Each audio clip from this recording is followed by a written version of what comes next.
তারেক রহমানকে ঘিরে বিএনপির রাজনীতিতে নতুন করে আলোচনার জন্ম দিয়েছে কিছু বক্তব্য ও দলের নেতাকর্মীদের প্রতিক্রিয়া নিয়ে। সাম্প্রতিক সময় দলের ভেতরে এমন কথা শোনা যাচ্ছে, তারেক রহমান যাকে মনোনয়ন দিবেন দলীয় নেতাকর্মীরা তাকেই ভোট দিতে প্রস্তুত। এমনকি কেউ কেউ বলছেন, তারেক রহমান যদি ফেরাউনকে মনোনয়ন দেন তাহলে তারা তাকেই ভোট দিবেন। এই বক্তব্য সামাজিক যোগাযোগ মাধ্যমে রাজনৈতিক অঙ্গনে বেশ আলোড়ন সৃষ্টি করেছে। এর কিছুদিন আগে তারেক রহমান নিজেও ভোটের বিষয়ে একটি বক্তব্য দেন। তিনি বলেন, পৃথিবী যাই হোক না কেন বিএনপি প্রতীক বা মার্কা দেখেই ভোট দেবেন, মানুষ দেখে ভোট দিবেন না। তার এই কথাকে অনেকেই দলীয় ঐক্যের বার্তা হিসেবে দেখছেন। বিএনপির সমর্থকদের মতে দীর্ঘদিনের রাজনৈতিক সংকটের পর দলকে একত্রিত রাখতে এমন কঠোর অবস্থান নেওয়া হয়েছে।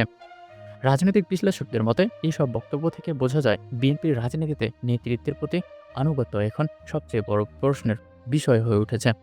তারা মনে করছেন, তারেক রহমানকে কেন্দ্র করে ভবিষ্যতে নির্বাচনী কৌশল সাজাতে চায় দলটি। অন্যদিকে সমালোচকদের দাবি, এ ধরনের বক্তব্য গণতান্ত্রিক চর্চার প্রশ্ন সামনে এনে দেয়।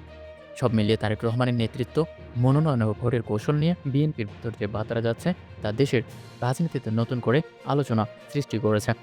সামনে নির্বাচনকে ঘিরে এ অবস্থান কতটা প্রভাব ফেলবে সেটি এখন দেখার বিষয়।